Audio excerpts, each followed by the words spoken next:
There's a tension breaking apart leadership teams right now. Marketing wants to use AI to write content faster, and legal is screaming that it's going to get you sued. So who wins?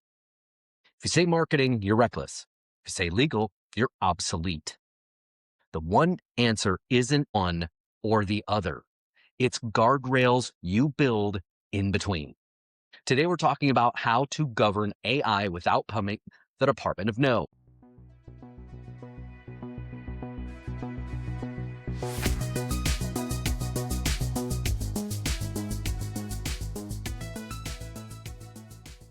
This is The Digital Dilemma, and I am Nick Dreyfus. We are here to help you navigate the messy intersections of business strategy and digital transformation. If this is your first time listening, welcome. If you're a returning listener, do me a favor, hit that subscribe button right now and tell a friend. We're in the middle of a deep dive series on AI leadership. We've covered the mindset, we've covered the boardroom, and today we're tackling the hardest part of execution, the actual governance. Governance is the most boring in the world of business. Till you have a crisis, it's the only word that matters. Most companies treat AI governance as a no button. They block ChatGPT at the firewall, they ban the tools, and they send out a scary memo from HR. This isn't governance, it's hiding. And I have bad news for you. If you ban AI, your employees won't stop using it. They're just going to hide it. It's called shadow AI. Let me tell you a story about a client that I worked with recently. Mid-sized logistics company. The CEO was old school. He told his IT director, I don't want any of this AI stuff. It's too risky. Block it all. So they did. They blacklisted ChatGPT, Claude, Gemini, absolutely all of them, everything at the firewall level. The CEO slept great at night thinking he was completely secure. 2 weeks later, his VP of sales, his top performer, a guy who brings in 40% of the revenue, was working late. He was working on a proposal for the biggest prospect. He needed to summarize 5 years of complex shipping data to find that pricing edge. He couldn't do it in Excel, and he couldn't use the company AI because it was blocked. So what did he do? He didn't give up. He wanted to win that deal, as all salespeople do. He emailed the entire spreadsheet, confidentiality pricing, margins, client history to his personal Gmail account. He went home, opened up his personal laptop, uploaded that free file into sketchy PDF analyzer tool he found on Twitter. He got his answer. He wrote the proposal. He won the deal and everyone high-fived. But here's the reality. That free tool, it had no privacy policy. It had no encryption. And it now owned the company's entire pricing strategy. The CEO had zero visibility on this because he blocked that at the front door. And his best employee just walked out that with the back door, with the crown jewels to the entire solution. Here's the danger of shadow IT. You can't secure what you can't see. So if banning the tools creates shadow IT, what's the alternative? You have to shift your mindset from blocking risk to managing traffic. You must offer a sanctioned safe zone. If you don't provide a corporate tool, they will use a public one. Governance starts with access, not denial. But you can't just open the floodgates. You need a framework. I use the traffic light framework, which we've gone over in previous segments. Don't try to write a 50-page policy nobody reads. Most AI policies are just legal jargon that employees completely ignore. You need something simple. Use a traffic light system for your data. Green light, this is public info. Marketing brochures, website copy, brainstorming ideas, this is safe. The rule is go ahead, use AI, move as fast as possible. Yellow light, internal memos. Non-sensitive process docs, meeting summaries. The rule is use with caution, scrub the names, and do not use real client data. Red light. This is the third rail. Client personal identifying information, PII, financial records, employee social security numbers, trade secrets. The rule is never enters a public AI model, period. Simple rules get followed. Complex rules get ignored. Now, there's a second layer to governance that most leaders miss. We've talked about your employees. What about your vendors? This is the Trojan horse problem. You may have a strict policy against using ChatGPT, but your HR software just added an AI resume scanner. Your CRM just added an AI email drafter. Your accounting software just added AI forecasting. Did you read the terms of service on those updates?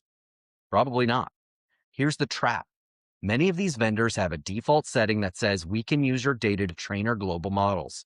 This means your proprietary data is being used to make the tool smarter for your competitors. Some in your market, some are not.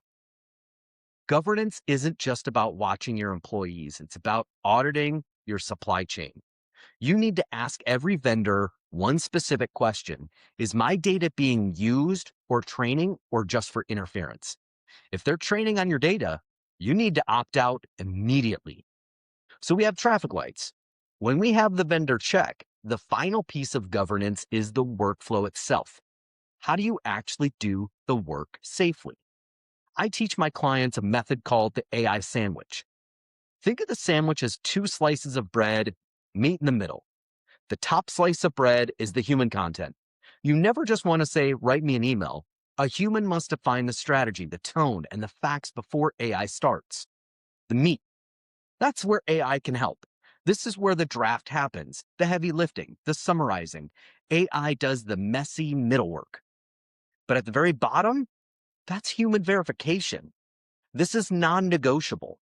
A human must review the output for the three things: accuracy, tone, and bias, if potential, because there's still a ton of bias in all of the AI models. If you serve an open-faced sandwich where the AI does the work, you just send it out, you're negligent. You need the bottom slice of that bread always. This connects the human in the loop policy we talked about last time. But the sandwich gives you, your employees, a visual way to remember it. Context first, AI second, and verification absolutely last. Now, I'm going to tell you a quick story about the open-faced sandwich. We've all heard the one about the lawyer who used ChatGPT to write a brief and didn't check the cases, and it had a famous hallucination. We've also heard about the marketing team sending out AI images with six figures. But I'm sure most of you still watch and have seen that Coca-Cola commercial where it's AI generated, where the trucks have multiple wheels, too many wheels, too little wheels, wheels completely in the wrong spot to be able to driving the truck. This is where AI, yes, it can do a great job with building information, but unless you're uploading that exact truck you want to use and then have it go from there, but then verify that the wheels didn't get moved in the wrong spots, this is something that us humans need to constantly be aware of that's still happening all the time.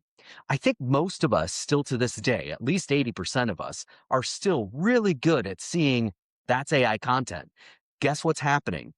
When your people are seeing that AI content, your potential clients, and you're just blasting out AI content, you know what they're doing? Swiping quickly. So making sure your open-faced sandwich has that, start with the human to get that context, use the AI to do all that middle part, and then making sure that someone is verifying at the very end with that astute awareness and experience of knowing what to look for and what looks good, that is absolutely key. So here's your homework for this week. 3 steps to fix your governance gap. Step 1, the shadow survey. Ask your team anonymously, what tools are you already using? Don't punish them. Just find out the truth. You'll be shocked in how much company data is already out there. Step 2, but you can't fix it unless you know what it is. Step 2, the vendor audit. Email your top 5 vendors today. Ask them, are you training your models on our data? Yes or no? If the answer is vague, you already know the answer is yes. And finally, step 3, get that traffic light memo out. Don't send a 40-page legal doc. Nobody's going to read it. Send a 1-page yellow, red, and green guide, tape it to the wall, and make it a screensaver. Make it impossible to miss. Your team wants the knowledge to be able to run here. There's nobody not many, saying that AI isn't going to replace all the people not using AI in the next 3 to 5 years. We all know that in the next 3 to 5 years, if you're not regularly using AI in almost every part of your business, you're probably going to be left behind miles. You may still be in business. You may still be able to have a small piece of the pie, but your gain in market share, it's just going to whittle away.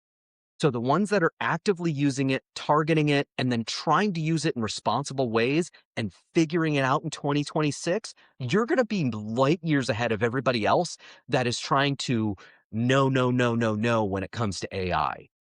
Governance is the engine oil. It's not sexy, but without it, the engine sees up. But here's the catch. Even the best government fails if your underlying data is garbage. You can have the best traffic lights in the world, but if the road is full of potholes, you're still going to crash. In the final part of this series, we're going to look at the data reality check, why your AI strategy is likely failing because your file systems are a complete mess. Make sure you've subscribed so that episode drops right into your feed. And if you have a colleague struggling with compliance right now, maybe your general counsel, your head of IT, your board, share this link with them. Be the person who brings solutions to the table. I am Nick Dreyfus. See you next time on The Digital Dilemma.